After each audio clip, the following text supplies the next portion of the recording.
Now, more details about the night leading up to Demi Lovato's apparent overdose. Walking Dead star Lauren Cohan with new details about how Maggie and Rick will leave the hit show. John Krasinski wants an office reunion, and we are 100% here for it. Yes, we are. Will Connie Britton make an appearance on Nashville's series finale tonight? The show star Charles Esten tells us what to expect. And Jonathan Rhys-Meyers is going undercover as a spy in Damascus cover. He's here live telling us all about it. It's all coming up today on People Now.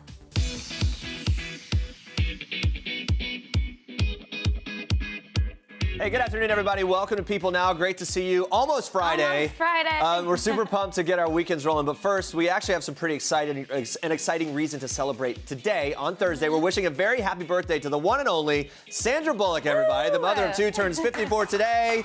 Has us reminiscing on some of her iconic movies. She's iconic. We want to know, which one of her films is your all-time favorite? Is it the classic Miss Congeniality? That's mine. Is it Speed? Is it Crash? Can't forget about The Blind Side. So take our People Now poll or just tweet us your favorite Sandra Bullock film using the hashtag People Now. Oh, Gravity. Oh, yeah. Yeah? I mean, we'll be talking about this. There's a lot to list. We'll be back to check in on the results a little later. For now, here's what you need to know and what's trending today. Demi Lovato's apparent opioid overdose and subsequent hospitalization on Tuesday might not be her rock bottom. That's what an insider tells People. A source close to the 25-year-old explaining that Demi has become good at hiding her addiction and could, quote, pull it together for work commitments. Now, that source also speculates that Lovato's history with addiction hints that she will only seek treatment when she's ready, explaining, quote, Demi has to want to get help. She can't be forced into rehab or treatment. It won't work. And we sat down with clinical psychologist Dr. Kevin Gilliland, who works with people struggling with mental health and substance abuse. He told us the crucial steps that Demi could take to get back on track. Demi needs to go back to doing what she did to have a successful 6 years of life in a career where she's incredibly gifted. She's got people that know her well, healthcare people, family that cares. That's one of the benefits of being open, is that people are able to say, hey, let's go back to these things because you did really well. And almost always when we struggle, we get away from doing those things that we know we need to be doing.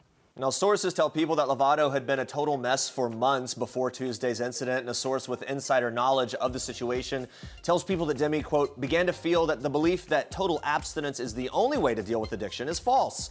The insider goes on to add that Demi had, quote, said that she felt it wasn't the only way and that she can handle her addictions and she would rather attempt controlled consumption. She felt that she could drink in moderation and she believed she wouldn't return to harder drug use. That's a quote from that source. Now, some point to her new perspective on sobriety and a subsequent split with Mike Bayer, her longtime life coach, as a major red flag. Lovato also cut ties with many others on her team recently. After that, one source says it was a slippery slope for the star that, quote, led to her believing in the myth of moderation and controlled consumption, which absolutely does not work if you're an addict. That's their quote, and Dr. Gilliland actually agrees with that assessment.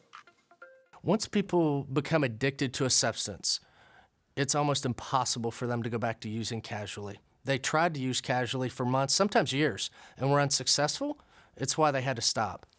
Dr. Gilliland gave us a lot of great insight into the whole situation. We'll have more with him later on in the show. Stick around for that. And Demi Lovato's ex-boyfriend, Wilmer Valderrama, stopped by the hospital on Wednesday to pay the singer a visit after her apparent overdose. People's confirmed this. A source at the hospital tells People Valderrama visited with Lovato late on Wednesday and that the singer was set to remain at Cedars-Sinai overnight. A source close to the former couple told People on Tuesday that Valderrama, quote, knew she was going through a tough time, but he wasn't prepared for this. They go on to say that he was shocked by the news and that it was, quote, heartbreaking for him.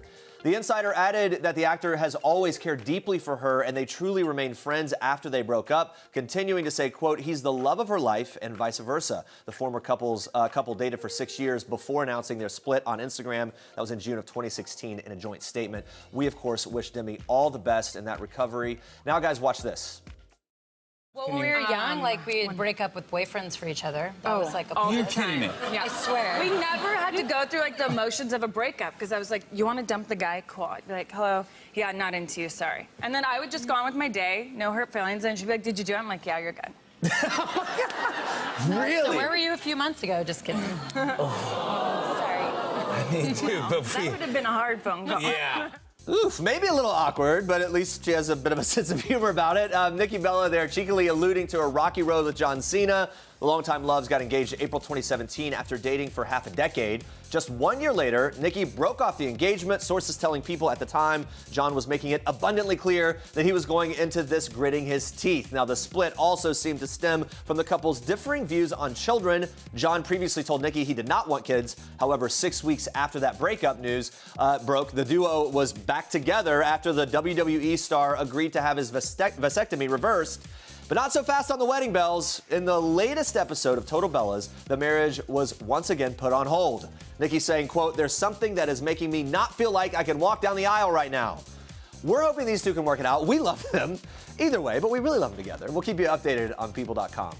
Guys, we may be headed back to The Office. In an interview with Variety, John Krasinski gave his thumbs up for a reboot of the NBC comedy, mostly out of concern for his old pal Jim Halpert. He told Variety, "I need the incredible writers of our show to tell me what he's doing because I'm kind of worried about him. He had a lot of homes. He had a lot of dreams, or hopes and dreams. He had a lot of zany ideas, and then he went to Austin to live his life, and I feel like the dreams are still in his head, so let's see what he's doing now." That's what Jem wants, and that's what I want too.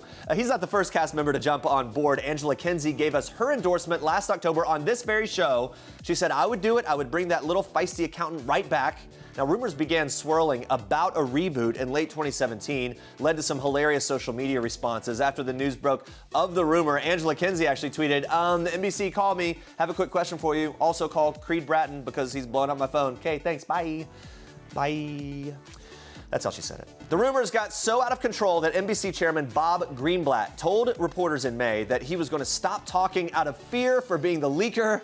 He said, "I'm probably the one that's putting stuff out there that shouldn't be. It's probably best I don't talk about it." In the age of reboots, though, this is definitely one that we can get behind. We love that the cast is all in on it. Make it happen.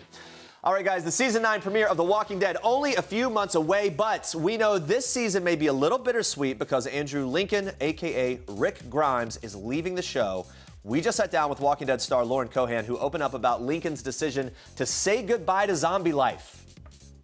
For Andy to have poured his entire life almost into the show, is you can understand how much you need to then go and tend to your own life and like see his kids, and they're little and he doesn't get to spend as much time with them as he'd like to. So nobody really had a moment's hesitation. I think on that show, we all just want everybody, we just really want each other to be happy. Yeah, they really do have this sense of family. And Lauren gave us some insight on season 9, which may or may not be her last. Watch this. I'm in the first 6 episodes of the show, and then a lot happens in the 6th episode of the show, but the possibilities for how Maggie remains in the story and re-enters the story and kind of stays alive through, not physically alive, but That's you know that's what I'm it. saying. Yeah. Are multitudinous. Yeah. That's a big deal in The Walking Dead because a lot of people die. Yeah. Just very definitive. Over. Yes. Wow, I love when an actor is very careful with words because it's like you might just give a little nugget that gives us a little more. Are you planning to take away? Well, I mean, I guess have you completed shooting? Are you done with The Walking Dead? Walking Dead? Yeah. No, the season goes until just about Thanksgiving. Okay, so you're still there and still able to walk away with a secret on-set memento. Maybe there's a piece of a prop or something, or a clothing item that you will take with you. Is there anything like that you've got your eye on? If I was going to take something, it would have to be my boots because, I mean, they're the boots I've been wearing for such a long time. There's really two pairs of shoes she's worn in the whole show, so one of them. I feel like I would take the whole outfit. There's like a lot of things I would take. It's gonna be sad to see her go. I know, but at least it doesn't die. But you never know. We'll see what happens. She also could be tricking us. And you've got more for us. Yes, we're kicking off Star Treks with a celeb who is sharing more and more of her family life on the internet. Beyonce posted a picture on her website Wednesday of her 13-month-old twins, Rumi and Sir. The photo shows Queen Bee flashing a sweet smile with her daughter and son perched on her lap while on their family trip to Europe. In a second photo, Jay-Z can be seen holding little Rumi's hand on the deck of their yacht. The toddler was dressed in a tiny white tank top and a yellow ruffled skirt. Talk about a very stylish 13-month-old there. The famously private couple did not seem to hold back on this vacay. Beyonce posed for another picture posted to her website where she and daughter Blue Ivy can be seen wearing adorable matching pink dresses. The parents of 3 decided to bring along the kids for their joint On the Run Tour 2, which kicked off June 6th in Cardiff, UK. A source told People, quote, "They are incredibly excited. It took a lot of work to make this happen. It's the best choice for their family." Sounds like the perfect balance of work, vacay, and fam time for the Carters. Well, a family vacation with a toddler and a newborn, I'd say John Legend and Chrissy Teigen had this whole parenting thing covered. The Grammy-winning singer posted a relaxing pic with his kids in Indonesia, writing on the gram, "Babies in Bali." Luna and her dad are totally twinning here, and we love it. And it looks like baby Miles might be taking after his model mama, striking this super cute pose with his binky. Chrissy seems to already be preparing herself for the future, captioning the pic, "Hello, ladies." He does look like he has a little pose going on there. And like any proud mom, Chrissy has not been shy about sharing Miles' adorable newborn milestones, recently updating fans that her little dude loves kicking up his feet. He really is the cutest, and we're loving all these baby updates. Keep them coming. All right, now watch this.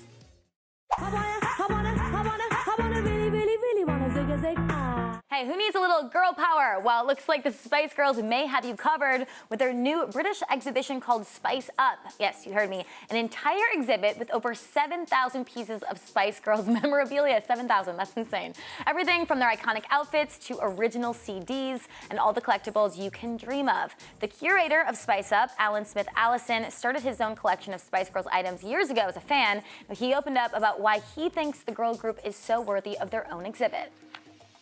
Everything about it is fun. Everything about it has got their personality stamped all over it, and that's, I think, what kind of caught everybody's imagination in the 90s, that you had 5 unique characters that you could buy into, so everybody could relate to them in some way.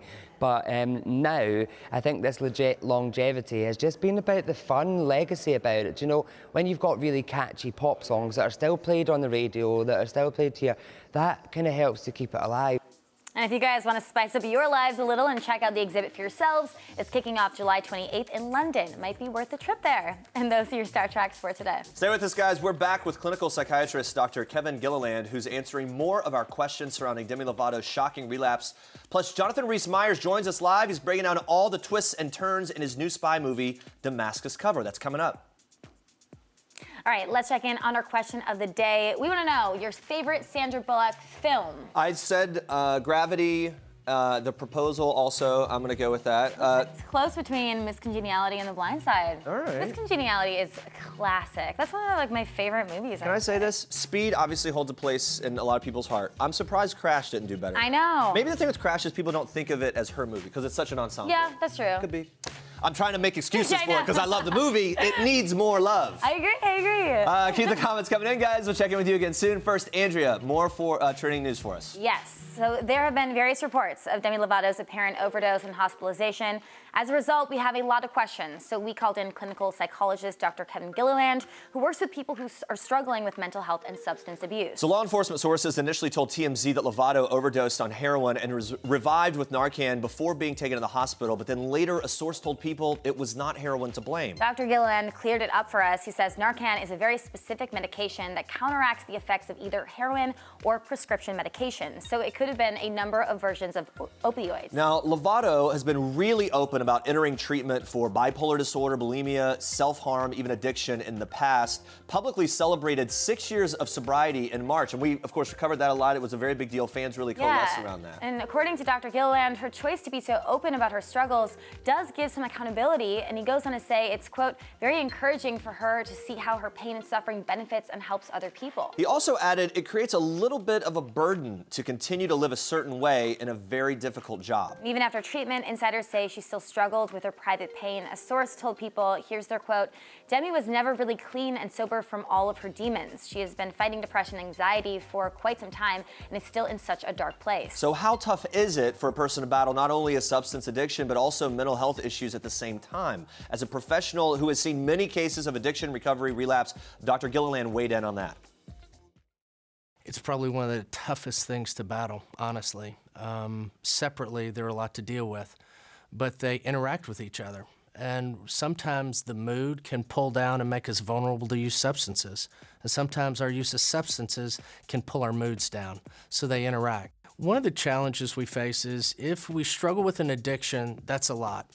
But when you also have an eating disorder and a mood disorder, that's a lot to overcome. She did that, and she did it really well. So the biggest concern is these next 90 days especially are really critical of re-engaging the things that help you achieve the things that you're able to achieve. It's a very demanding job, and she has to, everybody that's in a demanding job, has to guard against losing those things that got you there and the daily rhythms of life. We're at most risk of having a return of symptoms of relapse within the first 90 days of leaving treatment. That's the riskiest time period for people. It's when we struggle the most.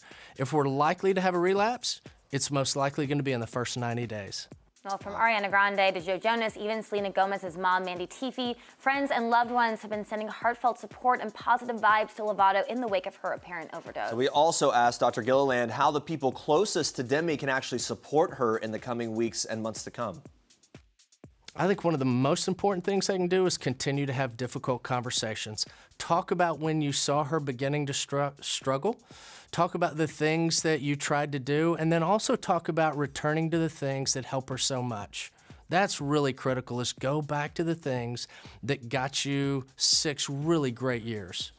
Yeah, hopefully she'll have that structure there to help her through. Also, you think about it from the perspective of fans. Fans have been with her along this journey up until this point. They're definitely going to continue to be with her and hopefully encourage her through her recovery. Well, she's been such a positive light to a lot of people, and especially her fans who have been tweeting and talking about how she got them out of a dark place. So obviously we're wishing her the best. Yeah. All right. Now we're kind of throwing it back here in music history. Yes. The band is back together. The 80s rock band, The Go-Go's, preparing for a Broadway musical called Head Over Heels that features their classic hits, and they open up to people about their years of success, hardships, and lessons that they've learned through it all. The band originally broke barriers as the first mainstream all-female punk rock band to write their own songs and play their own instruments. Their debut album, Beauty and the Beat, went double platinum in 1981, launching the group into popularity seemingly overnight. I mean, that kind of success, you know, there are no lessons you can take. I think everybody handled it in their own way, but I think it's a really difficult thing for a young person to handle. It's true. I think we only had like one tool in our box, and that tool was like drugs and alcohol. Really, I mean, to be honest, we all handled it with drugs and alcohol because it was just, there was just so much going on, and it was so stressful, and you were exhausted all the time, and so like, you'd have to pep yourself up, and then you'd have to bring yourself down. I mean, it kind of reminds me of like the Judy Garland story when you read about what happened to her. It was kind of like 5 of us living that way for a while. We had the kind of jobs where you didn't really have to grow up, so we could stay in this kind of extended state of adolescence for, you know, I don't think I really grew up till like I was 30. I think I started acting like, you know, a 20-year-old when I was 30. And it's when you're on tour, it's like you're just like you're like being babysat. You're told, okay, be in the lobby at 10, dinner's here, this is happening then, and you're just like, okay. Now, the rock and roll lifestyle took a toll on the group. They ended up parting ways in 1985. And even though the band split up, they opened up about how close they were. In the early days, we always said, no guy will ever come between us. I mean, we were so solid, and it's true. It's not, no one has ever come between us. And most of the time, you know, guys didn't even understand, like, I mean, we're not normal girls or women to want to do what we do. It's just the way it is, you know, this is in our blood. And, but we are very, our bond is very strong. Guys, we are so sad over here because the series finale of Nashville airs tonight. It's all over. Coming to an end, as we dust off our cowboy boots for one final bow, we got the chance to chat with Deacon Claiborne himself, Charles Esten, about what we can expect from this episode. And you know we got our most burning question of all time in there. Will we see Raina in the finale? Take a look.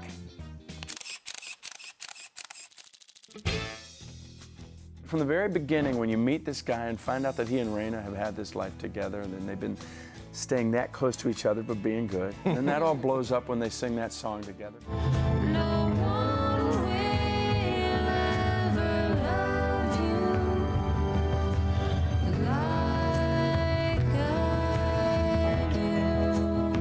From there on out, Deacon's journey was hard and tough. We're kind of living for one scene in particular from the promo. You probably know which one it is. We think we may have seen a little old Connie Britton in there.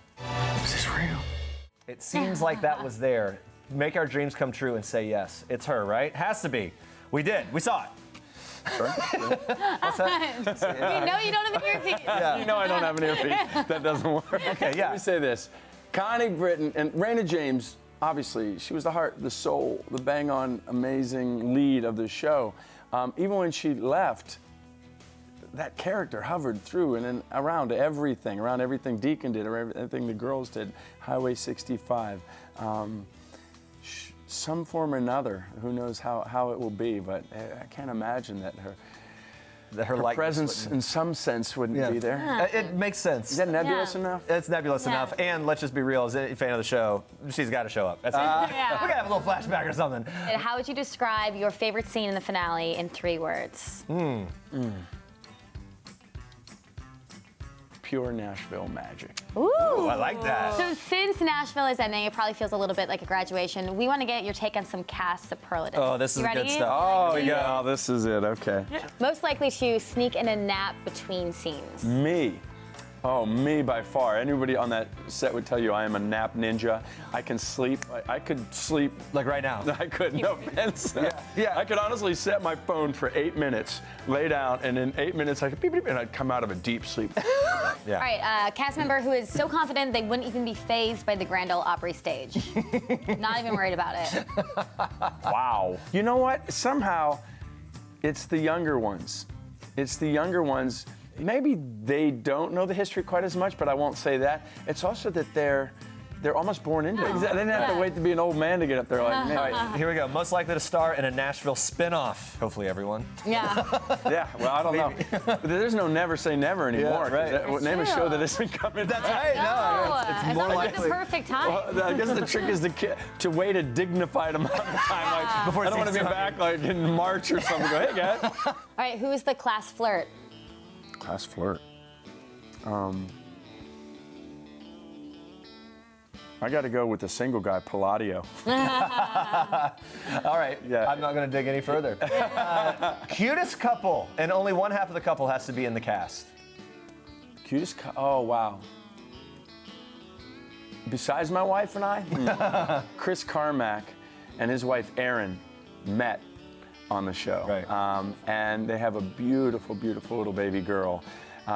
So when I see them together, when I left the show, I walked away with the dog. Deacon got a dog in season 1, a little puppy, and when they wrote him off the show, I begged him, so I get that dog. He's my dog now, Blue. So I was sort of bragging when we were on tour. I go, I got a dog out of this show and a guitar, and Chris goes, yeah, well, I got a wife and a baby. Yeah, right, hats off to you. So the next one was who stole the most souvenirs from set. It seemed like you kind of took a souvenir with the dog, right? I think I might walk away with that. I paid for some of them, but I got the dog. I got a couple guitars. The last microphone I sang into at the Bluebird, my buddy Danny Rowe, and everyone squeaky, squeaky, squeaky. Take that one. Best selfie taker of the cast. I'm not just saying this. That is not even close. It's me.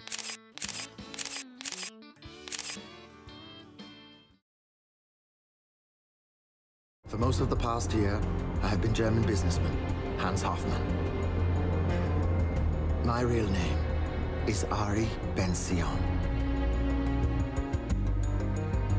Lying to everyone is difficult, but my life depends on keeping the two worlds separate.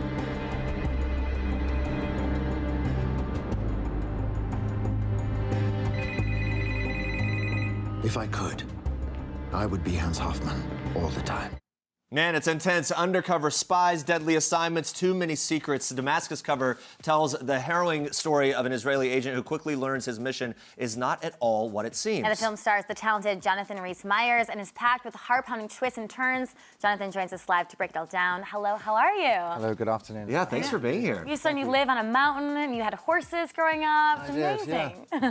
Now you're doing these films. Let's dive right in. This is not a flashy or sexy spy movie. It's a much darker take on the lives of undercover operatives, based on the best-selling book by Howard Kaplan. So the mood's a bit unsettling. What do you hope people take away when they see this film? I think when they see this film that they'll take away the personal cost of the job that these people do. You know, we think of wars as big international affairs, but they're not. They're individual relationships, they're individual compromises and cooperations, and sometimes it becomes violent. What happens to the character of Ari Ben-Sion is that he suffers a terrible tragedy and loses his child. And so he's sent back to Israel, having failed a mission, and he's given him mental health evaluation, as everyone needs to have at Mossad. And there's something in his psychology which almost suits perfectly this next mission that his handler, Mickey, played by the late great John Hurt, is going to send him back into the fray.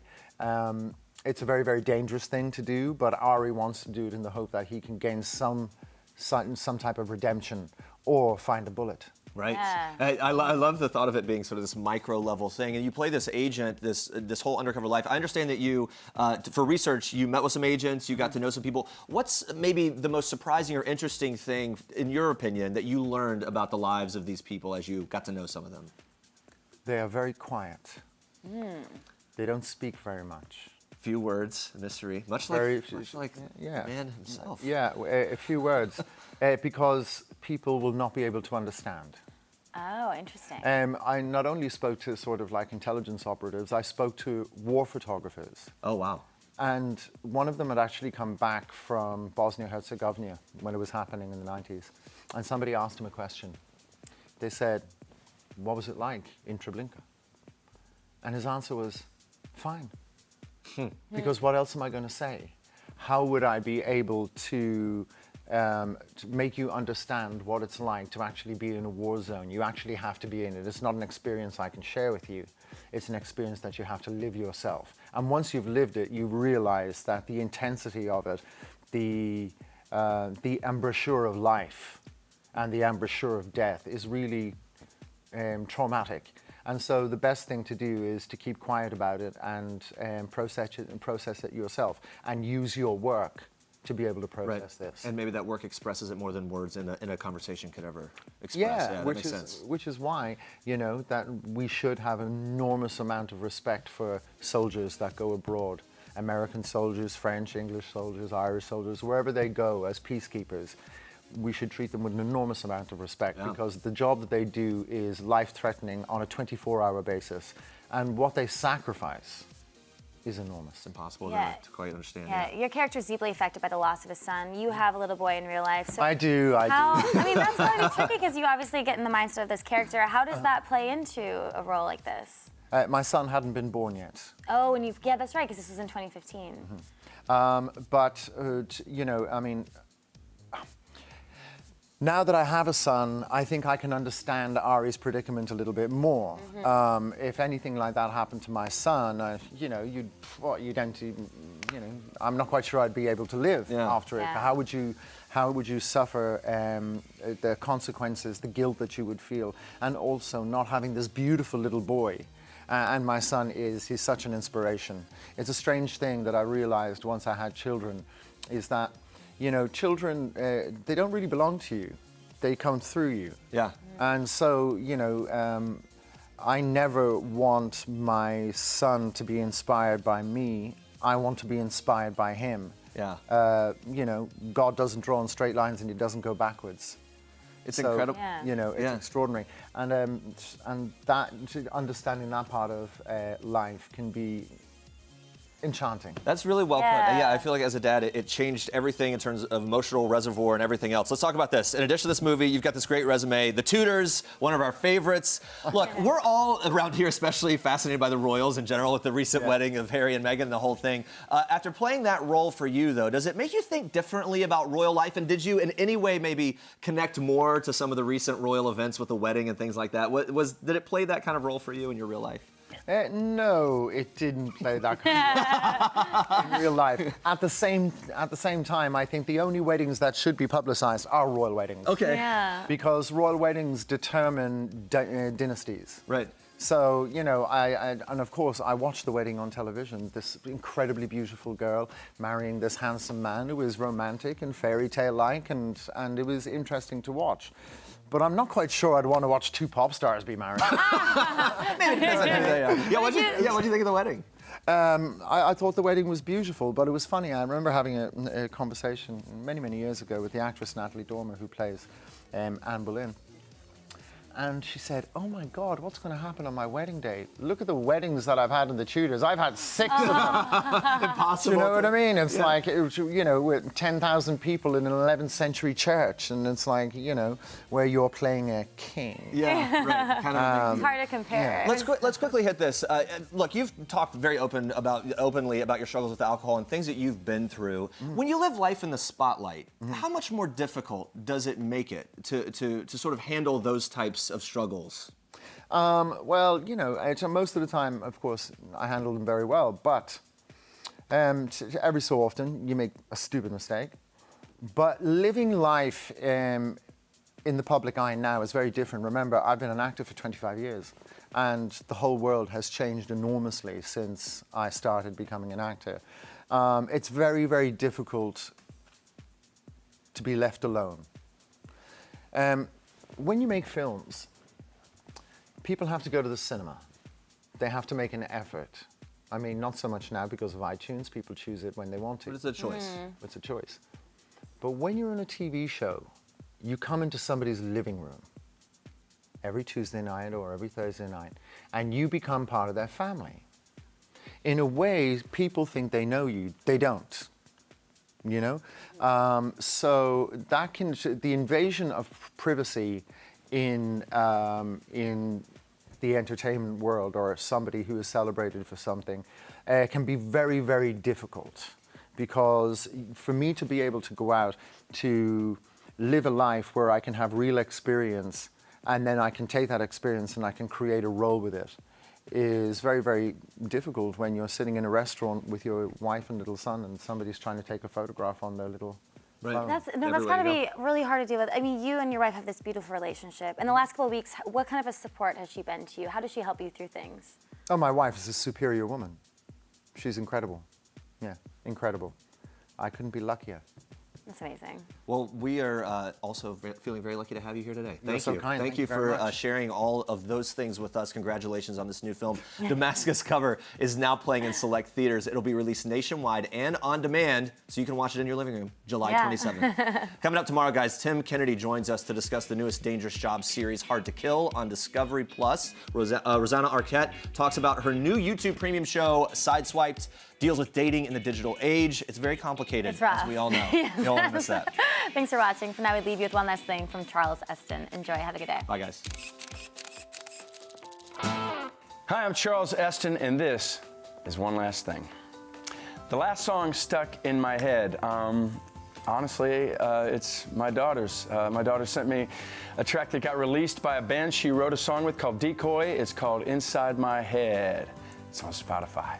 On my last night out with my Nashville castmates, there was a rap party, and we all went to a great bar in East Nashville. I realized when I parked there, it was right in front of Jesse's house. So that's how honest and real Nashville is. Where we shoot is where we are, and that party got a little ugly in the best possible of ways. The last time I was starstruck, I would say Dolly Parton.